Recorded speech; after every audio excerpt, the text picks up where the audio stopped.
Alright y'all, welcome back to another video. Not exactly sure what we're going to get done today. I'm going to test my coolant sending unit for the gauge with this multimeter here. Found this diagram online. It's been screenshotted and reposted a billion times by now, but I'll still post it anyways. It's still legible. Basically, you just measure the resistance, just a thermostatic resistor. I'm gonna go ahead and start the car up, make sure we're reading properly, and let it warm up and see if the fans turn on when I think they're gonna turn on.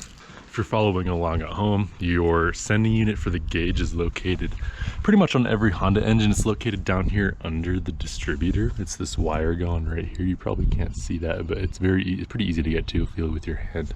Okay, to give this thing a fighting chance, I figured I'd also go around and clean the battery terminals, thermostat ground, trans ground.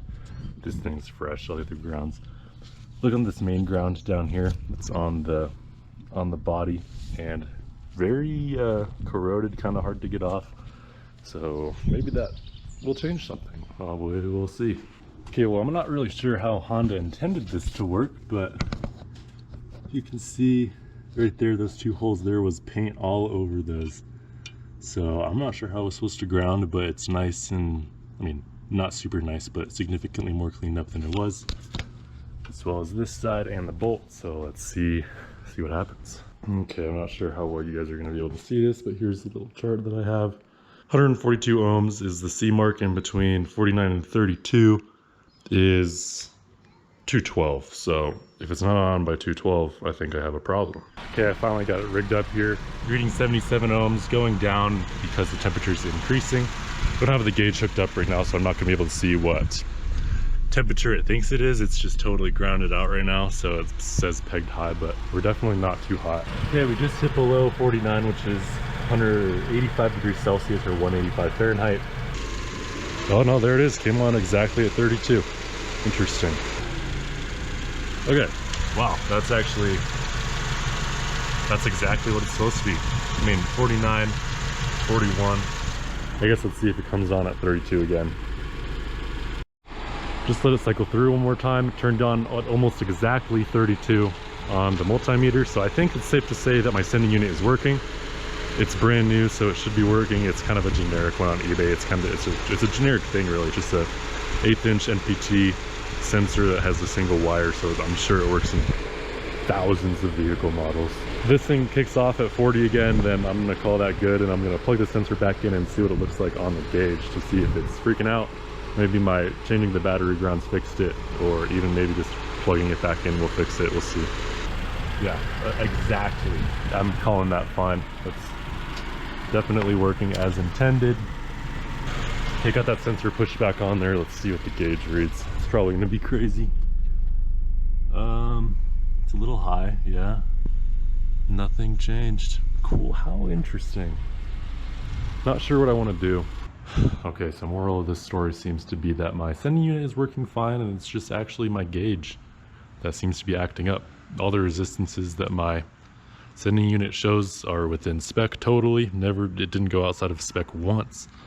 So it looks like my gauge is acting up. I'm not exactly sure how to deal with that. Do some more research and figure it out. I apologize for interrupting your regularly scheduled programming, but it appears that I have fixed my leak in the trunk. Yes, very happy. No leakage down here. No leakage down here. Definitely not dripping through. Turned out to be.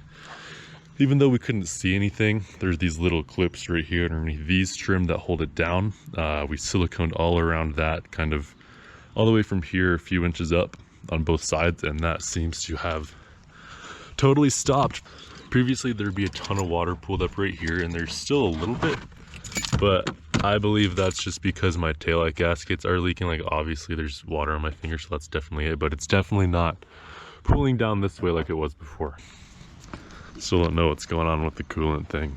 Yeah, pretty sure it's not. You already know. You guys already know what's going on. I don't know if y'all can see that. Paid on the 14th, it was late at night. Shipped yesterday, delivered today. Isn't that absolutely crazy? What?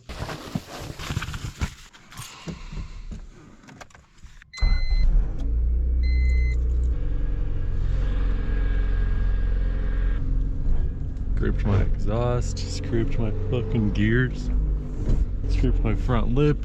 All right, everyone. This is a couple days after the last clip you saw. Since then, I've replaced the thermostat with an OEM Honda unit, the fan switch, and I have another, even though it's brand new already, sending unit for the gauge on the way, as well as I added a ground to the gauge on the cluster, and obviously have bled it a couple times since replacing things. Got a head mount, obviously no hands, ma. Kind of a tall guy, kind of a small car, so it's gonna be a little questionable whether or not this is usable footage. I tried to angle it down so you should be able to see everything I can see. Yeah, whatever. I got this thermometer, it should be pretty accurate, and I sucked it into the bleeder valve hole, which is probably like 1.5 inches into the actual water neck. And while this gauge was pinned 3/4 up, it didn't read higher than 200.2 the whole entire time. A couple people said it could be the head gasket, which I'm in the back of my mind, I'm still worried that it is, but again, there's no bubbles in the overflow. I haven't done an exhaust gas test on the actual coolant, but there's no other indications of a head gasket failure. We did swap the fan switch, and the old one wasn't bad, but the new one definitely works a little bit better, which I guess it's fine. It comes on and off, like it cycles more frequently than the old one did, which I guess makes sense if the old one was like a little bit slow or stuck. But again, I don't think that would cause my problems, and it's still behaving the same way it did before, more or less. So like I said, we replaced the fan switch, and it clicks on a little bit sooner on the gauge. Like as soon as it hits half, the fan clicks on, which is still out of spec, but it is better. And it turns off faster, which just leads me to believe that the old fan switch was a little grungy looking. It could have just had a little bit of buildup on there that made it harder for it to transfer heat in that sort of sense. But as a side note, I'm not really sure if I want to, I'm not trying to hide my face. It's been shown in videos, I know that, in reflections and stuff, but I don't really want to make this channel about me. It's more about what I'm doing, like sharing my experience with the cars, and I'm not really fundamental to that. I'm rather just stay a narrator to what's happening, you know?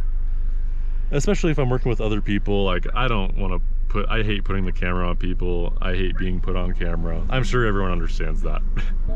All right, don't worry about that.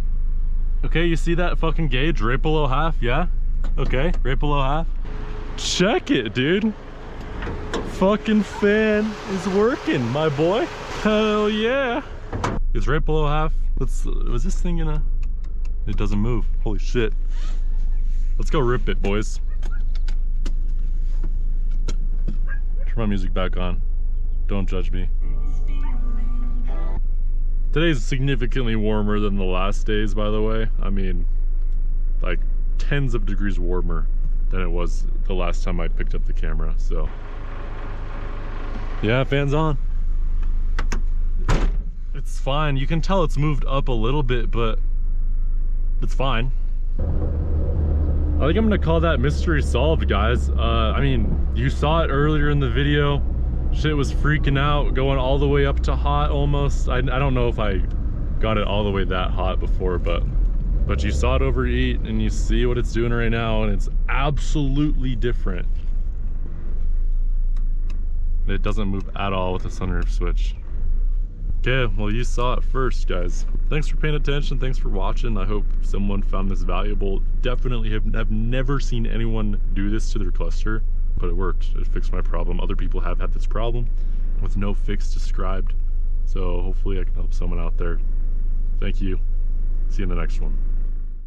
Okay, before I end this video, I actually want to explain what I actually did, because I know I didn't record it. It was kind of a last-ditch effort. I wasn't sure that I was going to fix it, since didn't see anything online about it, but this is what I did. There's this screw right here on the back of the cluster. This is an 89 cluster. It's the same as the 88, probably pretty similar to 90, 91.